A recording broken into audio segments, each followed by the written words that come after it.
They were invited to a party by cannibals. Of course, they didn't know that at the time. The invitation arrived in a thick, bone-white envelope, sealed with wax the color of dried blood. Inside was a card, handwritten in an elegant, looping script, an exclusive gathering at the edge of the world. Midnight. Come hungry. No name. No RSVP. Mara laughed when she read it. What is this, a murder mystery dinner? Tyler, her boyfriend, smirked. More like a Halloween prank.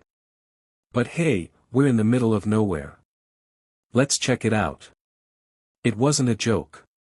By the time they realized what kind of feast they were attending, the doors were locked, the music was blaring, and the hosts were sharpening their knives, smiling too wide and licking their lips like wolves in cocktail attire. And someone whispered behind them, "You look delicious." The old inn at the edge of Ash Hollow wasn't on any maps, but the locals knew better than to pretend it didn't exist. When Mara and Tyler stumbled upon it, half by accident, half by eerie invitation, they were road-tripping through the Appalachian backwoods. A detour on a narrow gravel road, a dying GPS signal, and the allure of adventure had pulled them far from civilization. They were 2 weeks into a break from work, from city noise, from rules. Let's just say yes to everything, Tyler had declared on day one. Like that Jim Carrey movie. Until we die horribly, yes, Mara had agreed, laughing. So when the invitation had been slipped under their motel room door, no one had knocked, no one had been seen, they chalked it up to a local gimmick. A tourist attraction. A spooky little tale to post on their socials. Midnight, Tyler read again, tossing the card onto the bed. Sounds like a rave in a haunted house. I'm bringing pepper spray, Mara muttered, grabbing her boots. The road curved up into the woods, steep and wet from the fog that never seemed to lift. There were no lights except for the dim glow of the moon and the flickering lanterns set at regular intervals along the trees. The air grew colder the higher they climbed, and when they finally reached the crest, the inn revealed itself, stone walls, black timber, a massive iron door flanked by torches. The name above it read, the Marrow House. Well, that's not ominous, Mara said under her breath. A man in a blood-red tuxedo opened the door before they could knock. Welcome, he said, bowing low. We've been expecting you. Inside, the inn glowed with gold and crimson. The fire crackled in a giant hearth, and chandeliers dripped with candles. Classical music drifted from an unseen source. It felt like stepping into another century, no phones, no clocks, no exit signs. There were about 20 other guests, all dressed in fine evening wear. Most of them looked like they'd stepped out of a fashion magazine, sharp cheekbones, velvet dresses, tailored suits. They sipped from crystal glasses, laughed too hard, smiled too wide. I feel underdressed, Tyler whispered, tugging at his hoodie. Mara scanned the room. Do you notice anything weird? Besides the fact that this place looks like Dracula's Airbnb? No one has a phone. No one's taking pictures. And the host didn't ask our names, he said they were expecting us. Tyler shrugged. Maybe it's immersive theater. A tall woman in a green gown glided toward them. Her eyes were the color of storm clouds, and her voice was smooth as honey. You must be Mara and Tyler, she said. How lovely of you to join us. Tyler blinked. How did you? Please, she cut in, gesturing toward the banquet table, come eat. The first course is about to be served. The table was long, carved from a single slab of dark wood. The silverware gleamed, and the plates were already set with delicate dishes, strips of meat drizzled in red sauce, tiny rolls stuffed with a pinkish filling, garnishes made of herbs they couldn't identify. Mara hesitated. What is this? An heirloom recipe, the woman said. From the old country. Which old country? Her smile tightened. You'll taste it soon enough. Tyler dug in, half as a joke, half out of hunger. He said, chewing, tastes like pork. The woman tilted her head. Close enough. Mara pushed her plate away. They tried to leave after the second course. That was when the doors locked behind them with a loud clang. Just part of the show, Tyler said, his voice rising. Right? Right? Mara grabbed his arm. Look at them. They're watching us. Not talking. Just watching. Every guest had stopped eating. Their eyes tracked Mara and Tyler like predators. And then the woman in green stood up and said, "We must give thanks before the final course." The guests rose in unison. She held up her glass. To the hunted, may their spirits enrich our flesh. To the hunted, the room echoed. Mara's legs were already moving. Run. They didn't make it 10 feet. A door swung open. 2 men in white coats stood there, smiling calmly. They held large knives. Mara barely ducked the swipe of the blade. It whistled past her head, slicing through the air with a hiss that sent shivers down her spine. Tyler grabbed a brass candlestick from a nearby table and swung wildly at one of the men in white. The blow landed with a sickening crack, but the man only staggered, blood dribbling down his temple, grinning. "These ones are spirited," he said to his partner. "I like it when they run." "We only need one of them," the other replied. Mara screamed, yanked Tyler's arm, and barreled into the hallway. The sounds of the feast melted behind them, forks clinking, people laughing again. The calm had returned to the dining room as if the disruption had never occurred. As if it were all part of the entertainment. The hallway was a maze of locked doors and flickering sconces. Every few feet, portraits lined the walls, people in formal dress, posing stiffly. But their eyes weren't painted. They were real. Glassy. Preserved. "Those are." "They're not paintings," Tyler gasped. "They're trophies," Mara whispered. They turned a corner and froze. A door ahead creaked open. A child stepped out. A little girl in a velvet dress, barefoot, holding a small silver spoon. She smiled. Her teeth were filed into points. "Are you hiding?" she asked sweetly. Mara backed up, trying not to scream. The girl twirled the spoon in her fingers and said, "Don't worry. The meat tastes better when it's afraid." They found the basement by accident. They ducked through a curtain and discovered a spiral staircase, old and rusted, that descended into the bowels of the house. There were no lights down there, just the sound of dripping water and the echo of something moving in the dark. "This is insane," Tyler said. "This isn't a prank. This isn't immersive theater. These people are insane." "I think there's something worse," Mara replied. "They've been doing this for generations." They followed the passage to a chamber lined with chains.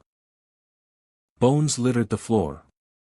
Not just human, deer, dogs, something with claws and fangs. But there were skulls, too. Dozens. Clean and white, stacked like trophies on a stone shelf. Etched above the archway was a phrase in Latin. Carnem pro carne. Vita pro vita. Flesh for flesh. Life for life. Suddenly, a voice boomed behind them. "You weren't supposed to come down here yet." They turned. The woman in green stood at the top of the stairs. She was holding something in her hands, a mask made of bone. "You were invited as guests," she said, walking down slowly. "That was your honor. Few receive such grace. We fatten you. We feed you. We celebrate you." Mara gritted her teeth. "You're monsters." "No," the woman replied calmly. "We are tradition. We are remembrance. We are hunger made holy." She raised the mask and placed it over her face. When she spoke again, her voice was muffled but colder. "Run, little prey. Your final course begins now." And the hunt resumed. Tyler read over her shoulder and recoiled. "Is that, us?" She turned the next page. A diagram of a human body. Not anatomy. But butchery. It was labeled like an animal: cuts, values, preparation instructions. It's a manual, Mara said, her voice hollow. Generations of it. They've been doing this forever. There was a noise behind them, too soft to be the hunters. It was weeping. They turned to see a woman crawling out from behind the shelves, her face pale and bloodied, wearing what looked like a server's uniform. "Please," she whispered. "Are you guests?" Mara ran to her. "Yes. Did you work here?" "I did," the woman rasped. "My name is June. I tried to leave years ago. I sent the first anonymous invitations. I thought if I lured others in, maybe someone strong enough would stop them." Tyler helped her sit. "You're the reason we got invited?" June nodded. "They only used to take locals, drifters. But they got greedy. Refined. Started treating it like an art. Now it's a family tradition." "Why didn't you leave?" Mara asked. "I couldn't. Once you serve the feast, you belong to it." She pointed down a hallway hidden behind the bookshelves. "That tunnel leads to the root cellar. It's how they bring the bodies in. It's also where they keep the fire." "The fire?" "The thing that feeds them." The hallway narrowed as they descended into the belly of the house. It wasn't just a basement. It was a temple. The walls were carved with ancient symbols. Candles floated in bowls of blood. And at the center, atop a stone altar, a fire burned, not orange, but blue, unnatural, pulsing like a heartbeat. Around it were bones. Blackened. Twisted. Some of them moved when the fire flared. "This is what they worship," Mara said. "It's not just tradition. It's ritual." June, still limping behind them, explained, "They believe the fire grants them longevity, strength. But only if they feed it. Human flesh. Fear. Suffering. That's what fuels it." "How do we kill it?" Tyler asked. "You don't," June said. "You starve it." That's when the guests arrived. They filed in silently, one by one, dressed in ceremonial robes now. The woman in green led them, her bone mask replaced with a crown of teeth. "Welcome," she said, "to the final course." Mara stepped forward. "This ends now. We're not food." "Oh, darling," the woman purred. "You're not food. You're the key ingredient." She raised her hand. Two more servers appeared, dragging another guest, bound and bloodied. It was the little girl's mother. The one who'd been smiling earlier. Her face was frozen in terror now. Mara lunged toward her, but the woman in green pulled a dagger from her sleeve and held it to the mother's throat. "One must burn," she said. "One must feed the flame. Choose her, or yourselves." Mara hesitated. Tyler didn't. He grabbed a brazier from the wall and hurled it at the altar. The fire flared, then screamed. It wasn't heat that came from it, it was hunger. It reached for him, blue flames lashing out like claws. "Run," he shouted. Mara tackled the woman in green. The knife fell. The mother scrambled away. Chaos erupted. Flames leapt from the altar to the ceiling. Shelves collapsed. Bones cracked open and spilled ash.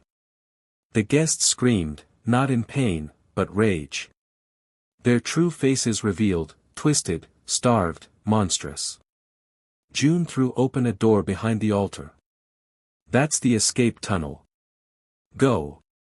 Tyler was already burning. His sleeves caught fire, his hands blistered. "Go, Mara," he bellowed. She hesitated, tears streaming down her face. Then she grabbed his arm. "No," she said. "We finish this." They dragged the altar over. It took everything they had. Their skin peeled. Their lungs filled with smoke. But they pushed the stone into the heart of the fire. The flames shrieked and exploded upward in a cyclone of blue light, and then, silence. Just ash. The house trembled. Above, they could hear it collapsing. June led them through the escape tunnel. It emerged in the woods behind the Marrow House. Cold air hit them like a scream. They ran. They didn't look back. They reached the road at dawn. A ranger's truck found them 2 hours later, barely conscious, covered in blood and smoke. They told the truth. Nobody believed them.